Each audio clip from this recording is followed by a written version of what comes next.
Hi అండి, welcome to moms kitchen. ఇవాళ నేను శనగపిండి పూరిపిండితో రెండు కలిపి అప్పాలు చేసి చూపిస్తున్నానండి. అప్పాలు అంటారు, వీటిని గారెలని కూడా అంటారు. చాలా బాగుంటుంది టేస్ట్. అయితే కారం పూరీలని కూడా అంటారు. ఇక ఈ పూరీల ప్రిపరేషన్లోకి వెళ్ళిపోదాము. మనము పిండి కలుపుకోవడానికి ఒక గిన్నె తీసుకొని ఇలా ఒక గ్లాస్ అయినా పర్వాలేదు, ఒక డబ్బా అయినా పర్వాలేదు, మెజరింగ్ కప్ తోటైనా పర్వాలేదు, ఏదైనా సరే ఈక్వల్గా తీసుకోవాలి.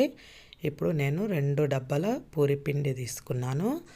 అలాగే శనగపిండి కూడా 2 డబ్బాలు తీసుకున్నాను. సమానంగా తీసుకోవాలి ఈ పూరీల కోసము. ఇలా తీసుకున్న పిండిని ఇప్పుడు ఇందులోకి మనము కలమాకు, కొత్తిమీర ఇలా సన్నంగా కట్ చేసుకొని కడిగి పెట్టుకోవాలి. ఇప్పుడు ఇదంతా ఇందులో వేసేసుకోవాలి. ఇలా సన్నంగా కట్ చేసుకొని వేసుకోవాలి. మొత్తము ఒక కట్ట కొత్తిమీర వేసుకున్నాను నేను. మన ఇష్టము, ఎంతైనా వేసుకోవచ్చు కొత్తిమీర, కరివేపాకు. ఇలా అంతా వేసుకొని ఇప్పుడు ఇందులోకి 3 టేబుల్ స్పూన్ నువ్వులు తీసుకున్నాను.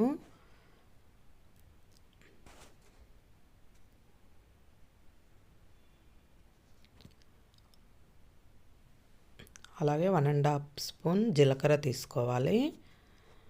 అలాగే 1 స్పూన్ వాము తీసుకోవాలి. ఇప్పుడు 3 టేబుల్ స్పూన్ కారం వేసుకున్నాను.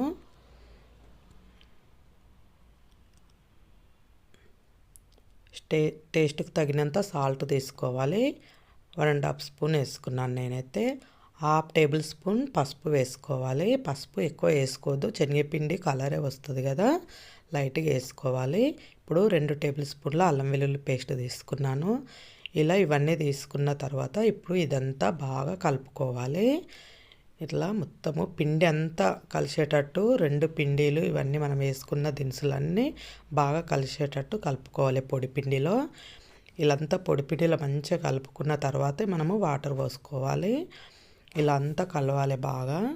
ఇప్పుడు ఇలా కలిసినాక ఇప్పుడు మనం ఇలా వాటర్ పోసుకొని కలుపుకోవాలి. వాటర్ అనేది ఒకేసారి పోసుకోకూడదు. ఈ పిండి మెత్తగా తడిపోద్దు, గట్టిగానే ఉండాలి. ఇలా అంతా బాగా ఇట్లా ప్రెస్ చేస్తూ కలపాలి. పిండిని గట్టిగా పిసుక్కుంటూ ఇలా పిండి అంతా కలుపుతూ ఇప్పుడు మధ్య మధ్యన వాటర్ వేసుకుంటూ కలుపుతూ ఉండాలి. ఒకేసారి వాటర్ వేసుకోవద్దు. ఒకేసారి వాటర్ వేసుకుంటే పిండి మనకు మెత్తగా అయిపోయింది అనుకో, పూరి చేయడానికి రాదు. అందుకని ఇలా కొద్ది కొద్దిగా పోసుకుంటూ ఇట్లా పిండిని బాగా ప్రెస్ చేసుకుంటూ కలపాలి. ఇలా పిండి మొత్తము ఇలా కలుపుకోవాలి. ఇలా గట్టిగానే ఉండాలి పిండి అనేది, మెత్తగా అస్సలు కావద్దు. ఇలా గట్టిగా ఉండాలి. ఇలా అంతా బాగా ఇట్లా పిండిని అయితే బాగా ఒక 10-20 నిమిషాలు కలపాలండి, మంచిగా కలిసేటట్టు. ఇలా కలుపుకోవాలి పిండిని. 2 చేతుల బాగా కలిపితేనే పిండి మంచి సాఫ్ట్గా అవుతుంది.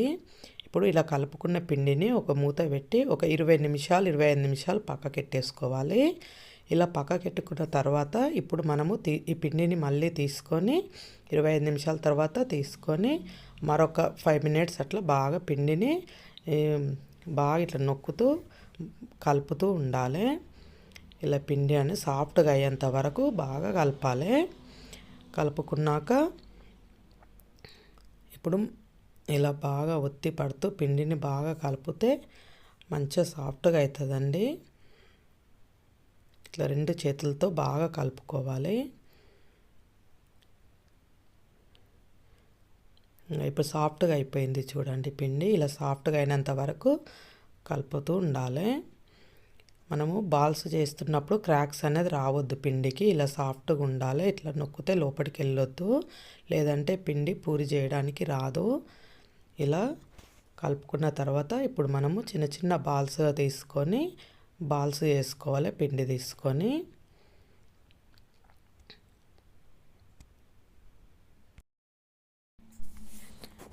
ఇలా ఒక్కొక్కటి బాల్స్ వేసుకొని పక్కన పెట్టుకోవాలి. ఇలా అన్నీ ఇలా ఒక దాంట్లో పక్కన పెట్టేసుకొని ఇక మనము దీనిపైన మూత పెట్టేసి పక్కకెట్టేసుకోవాలి. ఇద్దరు ఉంటే అయితే ఎంబడెంబడైనా చేసుకోవచ్చు. మనము ఒక్కరమే ఉంటే ఇలా చేసుకొని కొన్ని కొన్ని చేసుకొని ఈ పిండిని ఇలా మూత పెట్టి పక్కన పెట్టేసుకోవాలి. ఆరకూడదు పిండి అనేది. ఇప్పుడు మనము ఒక్కొక్క బాల్ని తీసుకొని పూరీలు ఒత్తేసుకుందాము. ఇలా పొడి పిండి వేసుకుంటూ పూరీలు చేసుకోవాలి. సన్నంగా చేసుకోవాలి, లావు చేయొద్దు. ఒకవేళ మనకు మెత్తగా ఉండాలి లావుగా అనుకుంటే పూరి ప్రెస్ తోటైనా చేసుకోవచ్చు. ఆయిల్ పెట్టుకొని పూరి ప్రెస్ తోటి చేసుకోవాలి. నేనైతే ఇలా పొడి పిండి వేసే చేసినాను.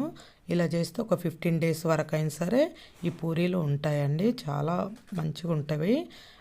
ఆయిల్ పెట్టి మనము పూరి ప్రెస్ తోటి చేస్తే తొందరగా ఇది అయిపోతాయి, ఉండవు కదా ఎక్కువ రోజులు. అందుకే నేను ఇక్కడ పొడి పిండితోటే చేస్తాను. ఇలా అన్నీ చేసుకొని ఒక దాంట్లోకి తీసుకొని పక్కన పెట్టేసుకోవాలి. ఇలా అన్నీ ఒక్కొక్క పూరి చేసుకొని ఇలా ఒక దాంట్లోకి వేసేసుకోవాలి. ఇట్లా ఒకదానిపైన ఒకటి వేసుకోవద్దు. అలా ఒకటి దానిపైన ఒకటి వేసుకుంటే అతుక్కుంటవి. ఇలా సపరేట్ వేసుకోవాలి. ఇట్లా వేసుకొని ఇక మనము అన్ని పూరీలు ఇలాగే చేసేసుకోవాలి. ఇలా చేసుకొని ఒక న్యూస్ పేపర్ వేసుకొని పక్కన కూడా వేసుకోవచ్చు. ఇట్లా అన్నీ వేసుకున్నాక ఇప్పుడు ఈ విధంగా తీసుకొని ఇంకా అన్నీ కాల్చుకోవడమే.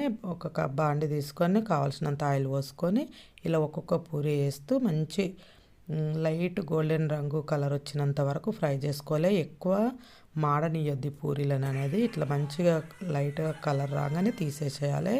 ఎక్కువ మాడితే కూడా టేస్ట్ ఉండవి. ఎంబడెంబడే కదుపుతూ ఉండాలి, ఉల్టా పల్టా వేసుకుంటూ ఇలా కలుపుకొని పూరీలన్నీ ఇలా కాల్చేసుకోవాలి.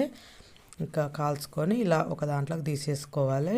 ఆయిల్ అంతా పోయేటట్టు జాలి గుల్లలకు వేసుకొని ఇలా వేసుకొని ఇలా ఒక న్యూస్ పేపర్ వేసుకొని ఒక దాంట్లో పక్కకు పెద్ద దాంట్లో వేసేసుకుంటే ఇలా అన్నీ కాల్చుకొని ఇలా తీసుకోవడమేనండి. ఇంకా పూరీలు అయితే రెడీ అయిపోయినాయి. చాలా ఎదుగుతాయండి ఈ పూరీలు ఇలా చేసుకుంటే. ఈ వీడియో నచ్చితే లైక్ చేయండి, సబ్స్క్రైబ్ చేసుకోండి. Thank you.